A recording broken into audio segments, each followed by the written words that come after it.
In the summer of 2018, a wooden packing case built by a fine art shipping company was carried through an airport in Florida, flown across the Atlantic, and handed to English Heritage on the 31st of May. Inside was a cylinder of stone about a meter long. It had been drilled out of one of the standing stones at Stonehenge in 1958, and then it had simply vanished for 60 years. The people who received it expected a curiosity, a souvenir. What that cylinder actually contained was the answer to a question people had been arguing about for more than 4 centuries. 3 separate stones at the heart of the monument have now been traced to 3 different places. One of them traveled more than 400 miles. The circle that stood here first may not have been built here at all, and the joints holding the whole thing together were borrowed from carpentry, cut into solid rock. For most of recorded history, how Stonehenge was built was a genuine blank. People guessed. Some said giants.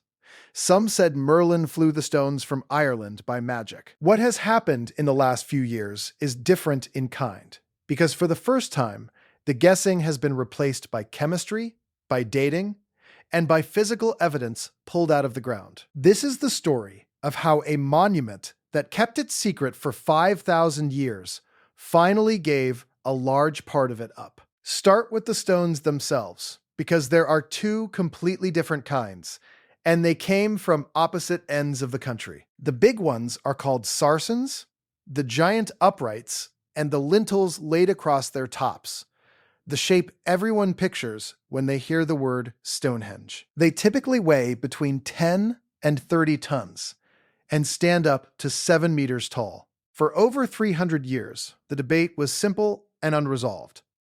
Did these come from right beside the monument, or were they dragged from the Marlborough Downs to the north? Nobody could prove it, because to match a stone to its source, you have to look inside it, and drilling into a protected monument was out of the question, which is why that returned cylinder mattered so much. It is known now as the Phillips Core, named after Robert Phillips, an employee of the drilling company who was given the core in 1958, kept it in his office, took it with him when he emigrated to America, and decided as he approached 90 that it should go home. It is the only piece of a specific Stonehenge sarsen that scientists are physically allowed to cut apart. And in 2020, a team led by David Nash of the University of Brighton did exactly that. They ran portable X-ray fluorescence across all 52 surviving sarsens, found that 50 of the 52 shared a single chemical fingerprint, and then matched that fingerprint against stone from 20 different areas of southern Britain, from Norfolk to Devon. Published in the journal Science Advances, the result was specific in a way nothing before it had been. The great sarsens came from West Woods on the edge of the Marlborough Downs, about 15 miles north of the monument. Mike Parker Pearson of UCL, a co-author, put it plainly. This settled over 300 years of debate. But settling one question has a way of opening another, because West Woods was not the closest source of big stones. It wasn't even the only one. So why there? Travel 15 miles north from Salisbury Plain and West Woods sits on a plateau rising to around 220 meters, overlooking the Kennet Valley, a landscape that until the 20th century held one of the densest scatters of sarsen boulders in all of Britain. The builders walked past countless other stones to reach this specific wood. Nash's own team admitted the reason for that choice is unclear. What is established is where the stones came from. What remains uncertain is why that place and not a dozen closer ones. And that is before you deal with the smaller stones, the ones that make the whole story stranger. Inside the sarsen ring stand the bluestones, smaller pillars, 1 to 4 tons each, of dolerite and rhyolite and volcanic ash. Geologists had suspected for a century that these were foreign to Wiltshire.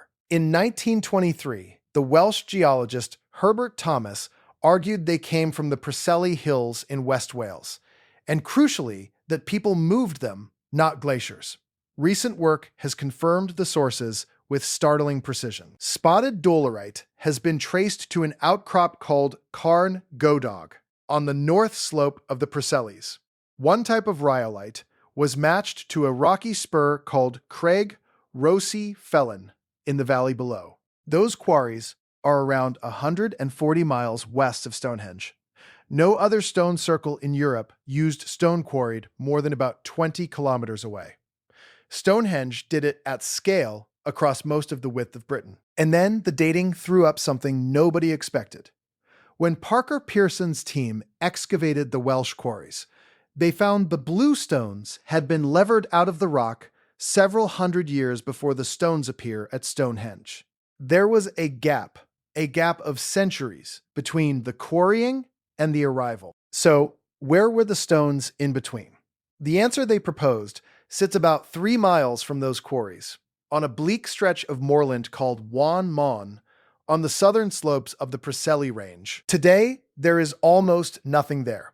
1 standing stone and 3 fallen ones, an unimpressive arc that the team had actually looked at and dismissed years earlier. They went back for one last speculative dig in 2017. Their supervisor found 2 empty stone sockets, one at each end of the arc. Further digging revealed more, arranged on a circle 110 meters across, the exact diameter of the ditch that encloses Stonehenge. Both circles were aligned on the midsummer solstice sunrise, and in one of the empty Welsh sockets, they found a chip of unspotted dolerite whose imprint had an unusual pentagonal cross-section, a shape matched, they argued, by only one of the bluestones at Stonehenge, Stone 62. In a computer model, the imprint and the stone fitted together like a key in a lock. The story that produced a Welsh stone circle taken apart and carried 140 miles to be rebuilt on Salisbury Plain, carrying a people's ancestral identity with them, was extraordinary. It made headlines worldwide. It is also, and this matters, disputed. By 2021, the team's own further excavation showed that only about 30% of the Wan Mon circle was ever completed, and that at most 17 stones ever stood there. Nowhere near the number needed to fill Stonehenge's first setting. And a local geologist, Dr. Brian John, who lives beside the site, has argued in print that the supposed sockets are natural hollows in glacial ground, and that there was never a circle there at all. The archaeologist Timothy Darville has pushed back on the interpretation too.